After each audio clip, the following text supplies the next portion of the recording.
Excellencies, ladies and gentlemen, it's a great pleasure to have the Secretary General, António Guterres, of the United Nations with us here today. The Secretary General, we know, has long experience in international affairs, Prime Minister of Portugal, but also High Commissioner for Refugees for many years. People are very excited, of course, Secretary General, to have you here. It is a complicated world that we are faced with. But I think there is a strong feeling here among the participants at our annual meeting that in a truly multipolar world, we also really need the United Nations to navigate, and also we need the multilateral cooperation and more cooperation and not less cooperation. We are very much looking forward to hear your intervention speech. The Secretary General didn't want to do it from a lectern. He shows that he will speak to us off the cuff, sitting, and then I'll try to come up with some questions. Secretary General, floor is yours, and welcome to Davos. Thank you very much. Well, thank you very much, my dear friend. Thank you very much to all of you for being here. If I had to select one sentence to describe the state of the world, I would say we are in a world in which global challenges are more and more integrated and the responses are more and more fragmented. And if this is not reversed, it's a recipe for disaster. Now, if one looks at global politics and geopolitical tensions, the global economy, and the mega trends, climate change, movement of people, digitalization, the truth is that they are more and more interlinked, interfering more and more with each other. And indeed, the problems are global, but the responses are fragmented. Looking at the global economy, we are now growing still with a relatively acceptable GDP growth, 3.1 last year, but slowing down. And everybody agrees that there are dark clouds in the horizon and that there are risks. And if one looks at the risks, there is really an interrelation of those risks with all the other aspects of the global international relations. The first risk is probably trade tensions, and trade tensions are today essentially a political problem. A second risk, of course, related to the debt that is much higher than in the last financial crisis, and which is limiting the capacity to respond to any potential emerging crisis, and also limiting the capacity of states to implement the projects that would be necessary to achieve the Sustainable Development Goals. But in any case, it remains essentially an economic dimension of the problem. Then we have the instability in financial markets, and there clearly it's a matter of confidence, so political events have an influence on that. And if one looks at the shutdowns and the Brexit saga, there is a certain sentence that political systems do not know exactly what to do when dealing with problems that have strong economic impacts. And so that is a factor of lack of confidence, and a factor of lack of confidence creates or increases instability in the markets. And then the climate risk. And I think the climate risk is the most important systemic risk for the near future. I believe we are losing the race. Climate change is running faster than what we are. And we have this paradox. The reality is proving to be worse than what science has foreseen, and all the last indicators show that. We are moving dramatically into a runaway climate change if we are not able to stop it. And at the same time, I see the political will slowing down.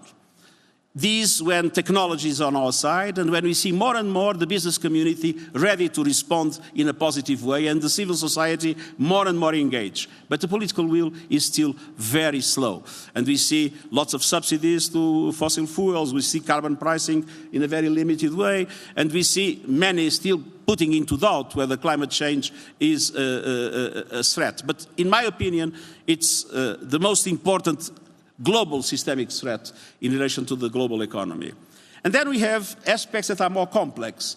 But it's true that globalization, with all its fantastic improvements in the world and the technological progress linked to it, has increased inequality at country level, especially inside countries. And there's people that was left behind, people, sectors, regions, that has created a sense of frustration in the rust belts of this world. And this has been a factor of reducing confidence, trust in governments, in political establishments, and in international organizations like ours. And this also makes it more difficult to have effective strategies in dealing with economic problems. And then the fact that growth has been uneven, and that we have a number of least developed countries in which per capita growth is stagnant.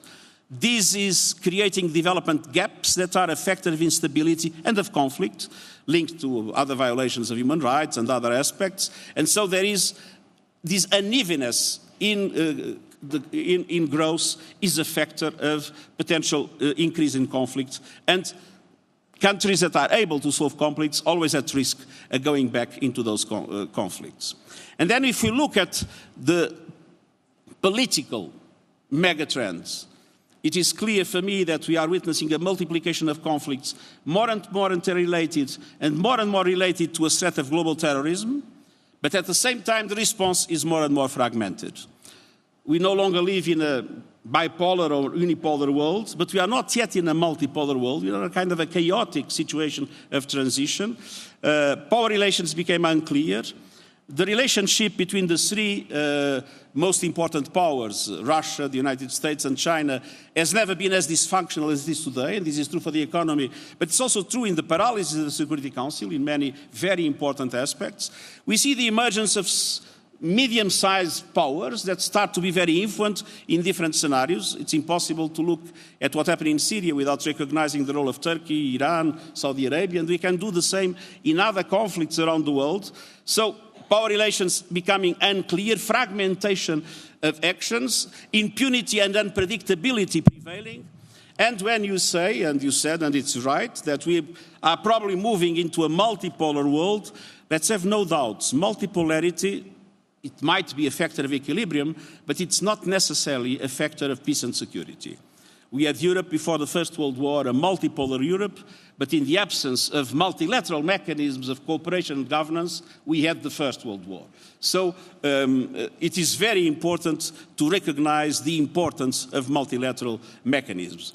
And if I would go on with the megatrends that I mentioned, climate change, the movement of people that today became a central political problem, or the questions related to digitalization, we would see in all of them more and more linkage between politics, economy, technology, movement of all these situations more and more interlinked, and the enormous difficulty of the international community at country level and at global level to respond in a global way. And this brings us to the center of the debate today. I am a multilateralist. I am deeply convinced that there is no other way to deal with global challenges but with global responses and organized in a multilateral way. But I think that it's not enough to say this. And it's also not enough to vilify those that disagree with these and just consider them as nationalists or populists or whatever. I think we need to understand the grievances and to understand the reasons why, the root causes of why large sectors of the population in different parts of the world today disagree with us. And we need to address those root causes, and we need to show these people that we care for them. And the problem is that to a large extent, political establishments and international organizations during large periods let these people be left behind in those, as I mentioned, rust belts of this world, and did not show that they cared. And people would think, oh, politicians, they just take care of their own interests and the elections and whatever, and we are here, we are abandoned, we don't see a future, our jobs are lost, we can't rebuild our lives, we feel insecure with everything that has happened. We need to be able to address the concerns of these people, to talk to them and to act in relation to them. And for that, I think we need a multilateralism that is simultaneously networked to make sure that we are able to address complex challenges, Very important for the UN to be in close cooperation, as it is today, with the World Bank and the IMF, but also with all regional organizations, the World Trade Organization. We need to work together. There is no way we can do isolated responses to the problems we face. They are all interlinked, and it needs to be an inclusive multilateralism. It needs to be a multilateralism in which not only states are part of the system, but in which more and more the business community, the civil society, the academia, they are all part of the way to analyze problems, to define strategies, to define policies, and then to implement them. There is no way governments or intergovernmental organizations alone can deal with climate change, can deal with the impact of the fourth industrial revolution, or can deal with migration. We need more and more a multilateralism that also is able to incorporate the contribution of all these other sectors, and I think the World Economic Forum has an absolutely vital role to play on these. And if you ask me what are the priorities for me in the UN for these at the present moment, I would raise three. First, to demonstrate to all those that today are not in favor of multilateralism that we care for them, to demonstrate to all those that are feeling that they were left behind that our ideas, our policies, our programs aim at solving their problems or helping them to solve them. And that is the reason why we try to look at the Agenda 2030 and the Sustainable Development Goals as an inclusive process to leave no one behind. And there, a huge cooperation is necessary, obviously, with the business community and with member states in general and with the civil society. But clearly, to make people understand, this is not an abstract debate on global development. This is something linked to the concerns that people have about the future of their jobs, about the future of their communities. And this is even more important when we know the impact of the fourth industrial revolution. Second concern, to tell people clearly, look, we understand that for you, we in the UN, we have problems of bureaucracy, we have problems of being too heavy, we need to reform, and we are reforming. We have launched a very substantial, robust program of reform aiming at simplification of procedures, decentralization. I just sent 200 letters to 200 managers giving them powers they never had in relation to staff management, budget, procurement, and other aspects to make them take decisions closer to the point of delivery, closer to the people we deal with. And then transparency and accountability, that is essential to prove taxpayers that they have value for money in what we do. And then the third aspect that for me is a priority is to show the added value of the United Nations. And there I must say, I think we are doing things. I mean, look at December last year. We were able to bring together the international community in Katowice. Everybody thought Katowice would be a failure. It was not. We managed to approve the work program of the Paris Agreement. It doesn't solve the problem of, we need more ambition. More ambition in mitigation, that was not solved there. But it was possible to bring together countries that were in a totally different position to at least agree on the basis to move forward. Nobody believed that it was possible to have an agreement, a first agreement in Yemen. It was possible. It will be very difficult to move, but we are pushing for a surge in diplomacy for peace, and many other situations have been improving in recent times. South Sudan is looking better. Ethiopia, that is not our merit, it's the merit of the Prime Minister, has done a fantastic step forward in relation to Eritrea. So a surge in diplomacy for peace, I think, is something that we are proving, that we are there, that we are doing things that are necessary, and that nobody can replace the UN in this work. A second aspect that I would like to underline on this is the fact that in the humanitarian world, the UN still represents more than half of the humanitarian aid distributed around the world.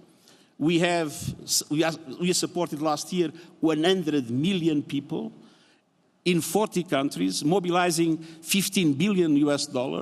And I think that the work the UN does is absolutely irreplaceable. And looking at the World Food Programme, UNICEF, UNHCR, what is happening in the world would be, the tragedy would be much bigger without this work. So I think we have an added value that is proven. But it's clear we need to accelerate. Accelerate in 2019. Accelerate in the surge in the diplomacy for peace. Accelerate in relation to climate change. And we'll have a summit in which we want more ambition in mitigation, in adaptation, in finance, and in innovation, and to make governments understand that they are not doing enough, and to mobilize as much as possible the business community and the civil society, and then accelerate in relation to the perspectives of the Agenda 2030, the Sustainable Development Goals, and create the conditions to mobilize the business community, to mobilize the civil society, because obviously governments cannot do it alone. And this is a central question of this inclusive multilateralism, is the recognition, whether people like it or not, that the power of governments to shape societies and the power of governments to solve problems is today much more limited. And if we want to have a true multilateral system, we need, of course, to have an intergovernmental perspective, but we need to make sure that we bring together into this multilateral system the voice and the influence of the business community, the civil society, the scientific community, and all those others that are essential to address together the very dramatic problems we are facing. Thank you very much.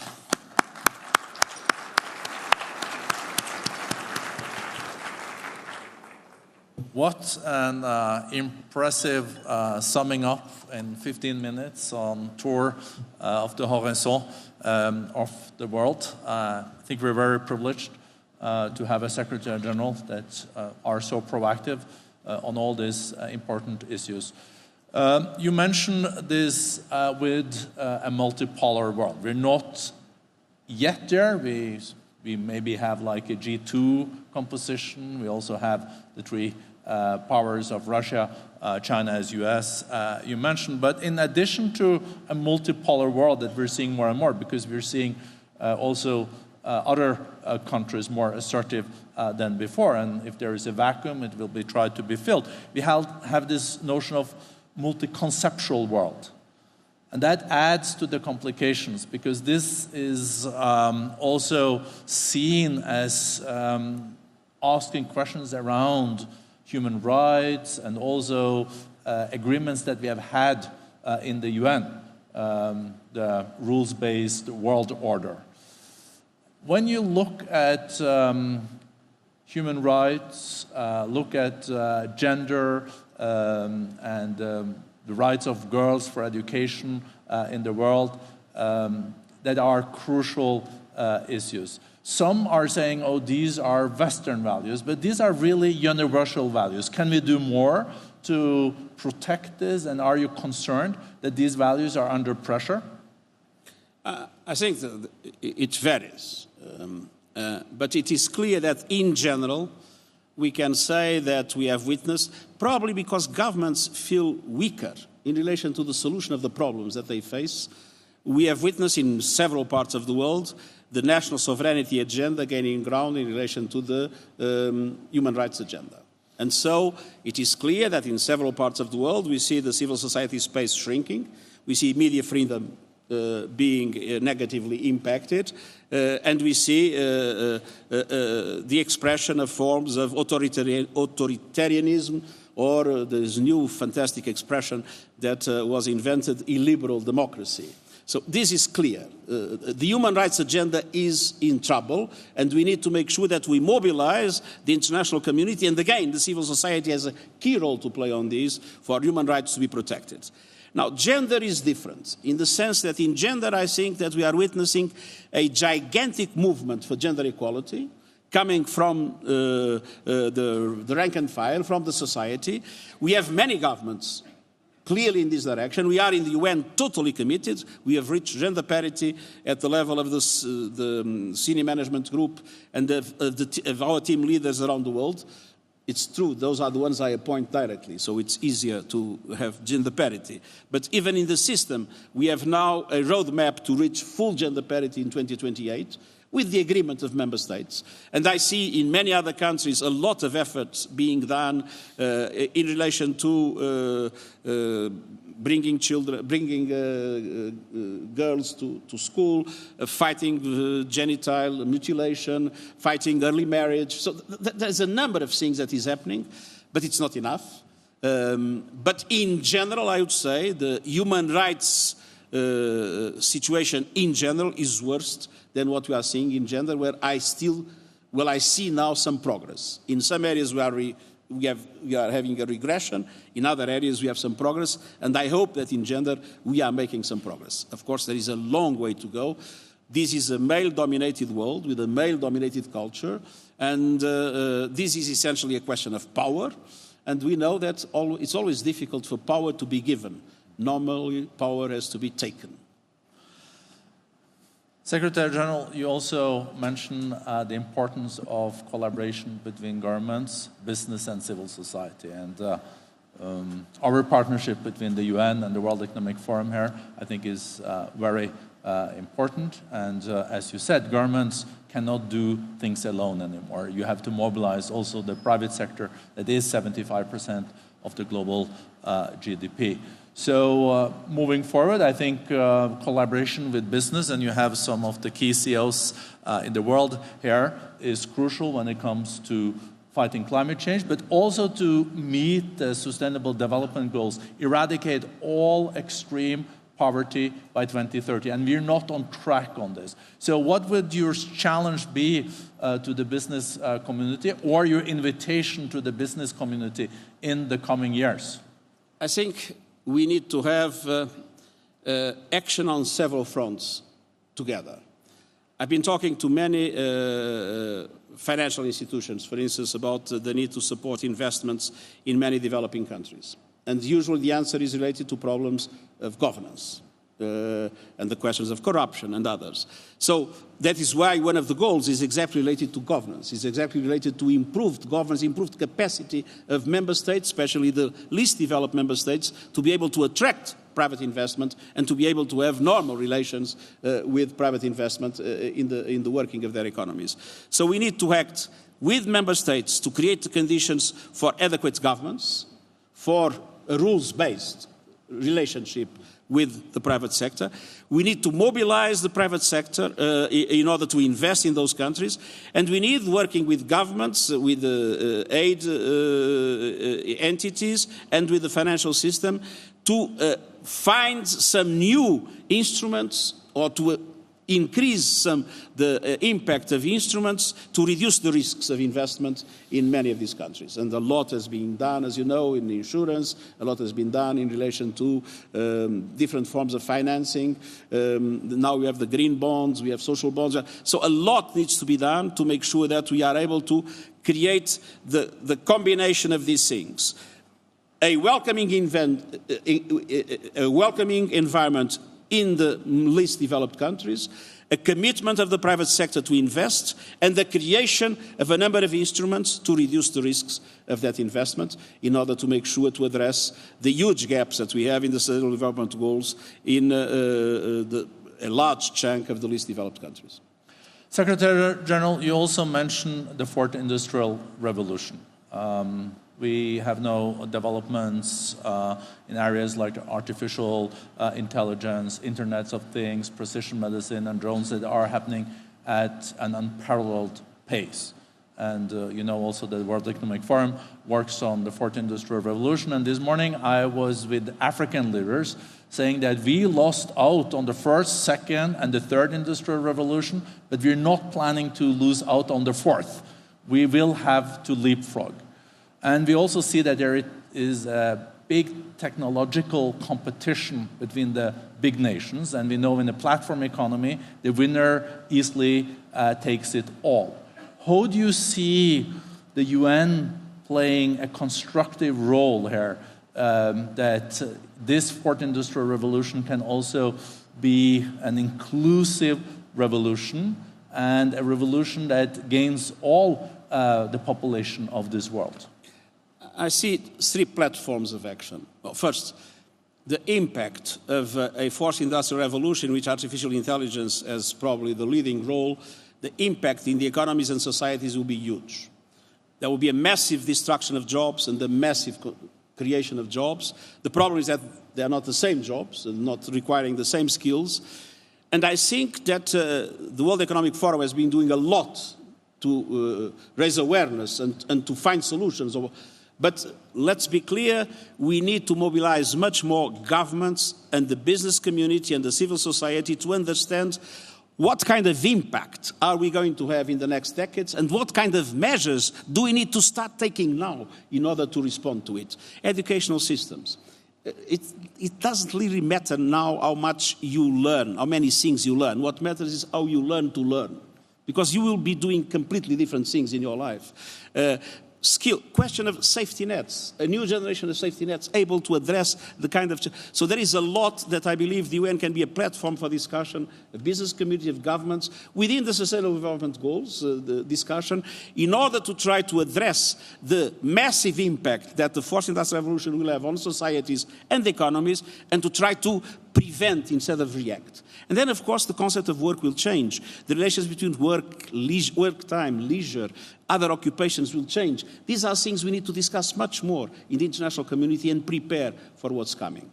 Then there is a second level in which we are now very much engaged with the high-level panel on digital cooperation.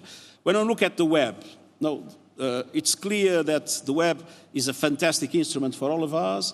It's clear that we have the dark web and the deep web and all the problems of cybersecurity, etc.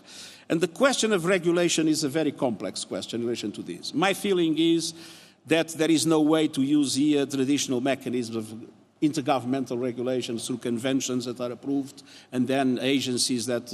No, I think that this is the kind of situation in which we need soft mechanisms. We need to bring together all stakeholders, governments, the business community, the scientists community, the civil society, and create mechanisms that allow for a permanent following of what's happening, for the consensus in creating some norms, some protocols, but not with rigid forms of bureaucratization, I would say, of regulation, and creating with this the possibility of more and more to web to be an instrument for good. And at the same time taking into account that the web is also a question that some governments are using from the point of view of violation of human rights, etc. So it is clear for me this cannot be only an intergovernmental process.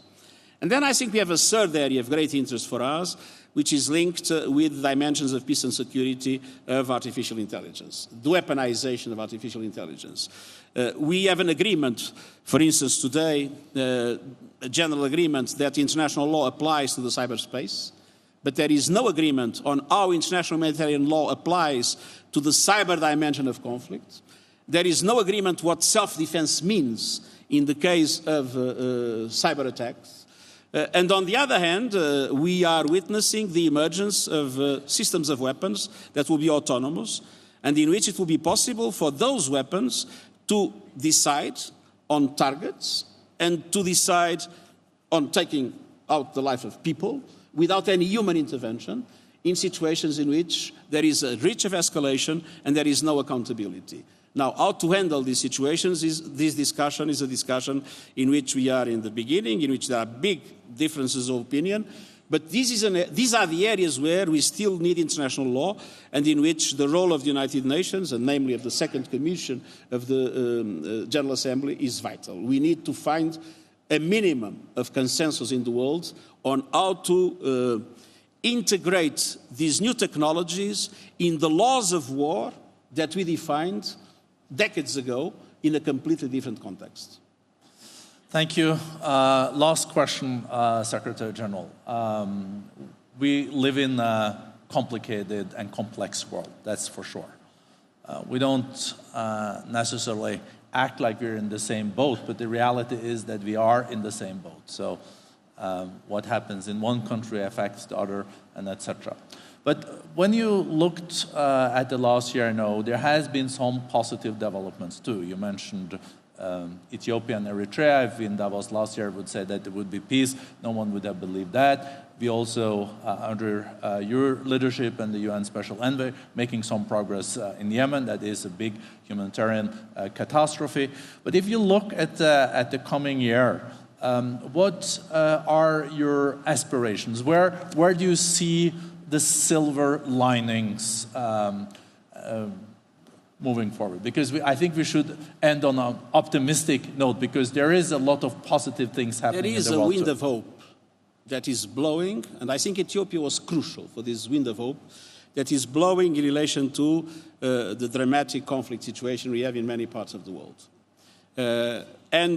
My intention is to intensify our surge in diplomacy for peace and to enhance our partnerships with regional organizations. It is the case of the African Union, it is the case of the regional African, it's the case of other parts of the world, and to do everything possible to bring a number of situations in which until now it was not possible to launch a serious political process, to bring those situations into a serious political process. Countries like Central African Republic, South Sudan, countries like Yemen, Libya, Syria with all its complexity, are countries where we would like to make huge progress next year. And then we have situations in which what I was saying about how everything is interlinked are clear, that they require innovative forms of handling them. The Sahel. In the Sahel you have conflict, you have terrorism, you have climate change impacting dramatically, you have huge problems of